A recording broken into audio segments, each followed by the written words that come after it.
When you meet a guy, you're like, sorry, what are you looking for? What do you want? What is your intention? Hi guys, welcome back to my channel. My name is Abby if you're new here, and today I'm going to talk about dating paradigms in Canada. If you've watched any video here, you'd know I'm an immigrant and I moved to Canada in 2016. And when I got here, it was pretty apparent that the way I expected dating to go back home, it was so different here. So obviously coming from Nigeria, it's very traditional, right, to date. It's traditional in that the processes sort of fell on the guy to initiate, to conclude. But here in Canada, it was really different. And I have sat down with a few friends of mine and we have chatted to sort of talk. We call it dating struggles. The struggles are real if you're single. So these are some of the ways that I have seen attitudes to dating and the whole process have been so dramatically different from what I was expecting. Before I go on, guys, if you haven't subscribed, click the subscribe button. There's a red button right down below, so just click the subscribe button. And also, if you're enjoying this video or any video on this channel, give this video a thumbs up because it really helps the channel grow. So back to the differences in the way dating works in the 21st century and in North America. The first thing is ownership of the process. So coming from where I'm coming from, the onus was on the guy to approach the girl and say, gosh, I like you. You know, you're the only skeleton in my closet, the only sugar in my tea. You know, it was on the guy. In fact, I think way back, a guy would even come and say, oh, I saw a flower in your compound, I want to pick it up. And by that's just an analogy or symbolic for saying he saw a pretty girl in your compound and he would like to marry her. So the ownership was on the guy, or at least on the guy's family, which is why a lot of arranged marriages used to happen, because the guy is like, oh, this person's daughter is of age, let's go and get married. But here, 21st century North America, the ownership is with nobody, not the guy and not the woman.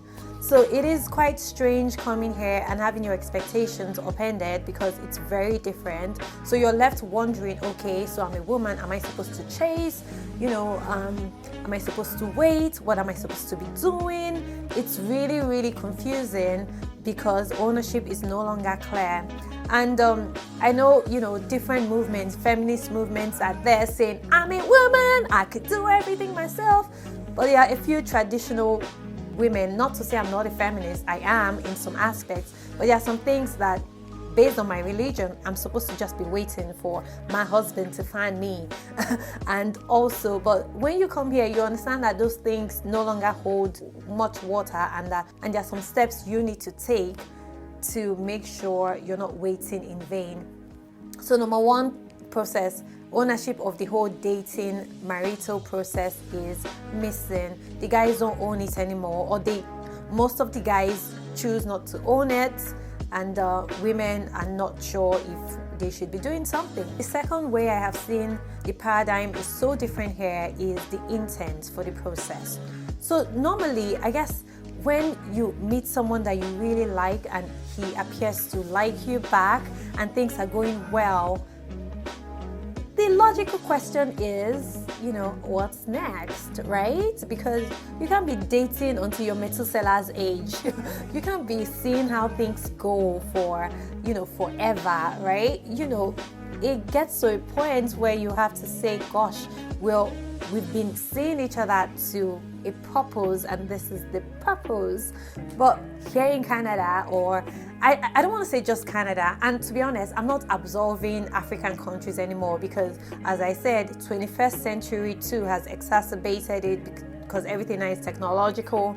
Everybody now is sort of not too sure about their lives. But now, especially in North America, the intent of the process is very ambiguous. It is not clear at all. So what do you want to do? They're like, oh, let's just Netflix and chill, or let's just hook up, or let's just see each other, we'll see how things go. I'm like, what are you seeing how things go? Like, you need to understand where you're attempting to go to before you even come and meet me. So I have a lot of friends and colleagues who are in relationships that are ambiguous, right? Nothing is stated, and I understand that obviously some things can't be set in stone right off the bat, but after a period of time you should know, even to be honest, even before you get into a relationship, you should know the reason you're getting into a relationship. So I find that back home, it is sort of assumed that, oh, if you're getting into a relationship with someone, you're getting into the relationship because you obviously want to get married or you want to be with this person. So we usually don't just date for, let's be dating to eternity, but we date with a purpose in mind, which is obviously to get married for the most of us, I guess. So, but here it's very different because people just want to not be alone but don't want to commit. So I think that's one of the really big challenges to dating in North America. There are few people, and obviously I'm not speaking for the whole immigrant community, I'm not speaking for all singles. I am just saying these are my experiences so far, and these are the experiences of some of my friends. Nobody wants to state the intent and nobody wants to own the process. I don't know why. Where's your spine? Women and men, not just men. Okay, so the last way I would say things are so different is the process of dating. So the process is different, and everybody knows this because normally, traditionally, you'd be at church or you'd be at the bar or you'd just be outside grocery shopping, and a guy would walk up to you and say, hey, I would like to know you, or can I get your number? I would like to, go out for coffee with you, or can I take you out for dinner or something. So there was that face-to-face connection. There was that, in-person aspect to dating. But now, if you're waiting for someone to come and meet you in the grocery store, you'll be waiting till Lord Jesus arrives. Which is not to say it doesn't happen. It happens too. Some guys are really bold, and honestly, if you're that kind of guy, I give you thumbs up, man, because you're going against the grain.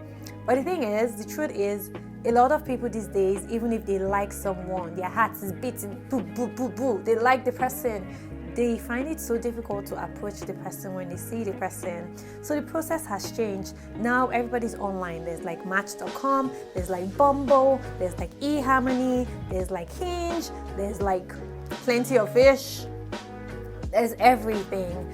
And the challenges, so many challenges come with platform dating, because obviously everybody's there. The normal people are there. Crazy people are there. The people who are crazy but they don't know are there. The ones who are sent from the pits of hell, they exist there as well. So dating platforms exist, and a lot of people have found success on those dating platforms. But a lot of people too have, just seen it as a merry-go-round. But these are the big differences, 3 stark differences: the ownership of the process, intent of the process, and the process by which we actually date has really changed. So I want to just let singles who are coming to Canada or singles who are moving to North America know and begin to set those expectations. That is not to say that when you come here you wouldn't meet someone face to face, but I'm just saying that the way it's gone, and from lots of people's experiences, things are quite different and these processes have changed. So if you're looking to date when you come here, I think you need to start drafting out how you would manage your expectations or the steps you would use to actually make dating here on these platforms more effective. So I don't know, maybe like when you meet a guy, you're like, sorry, what are you looking for? What do you want? What is your intention? Sometimes we can't assume these people know anymore, so we are going to have to ask them as women. And honestly, you can. I know I mentioned how traditional I am when it comes to these aspects, but I have learned to start asking, so excuse me, what is your intention? So that right off the bat, we know if we're traveling in 2 different directions and we're not wasting time.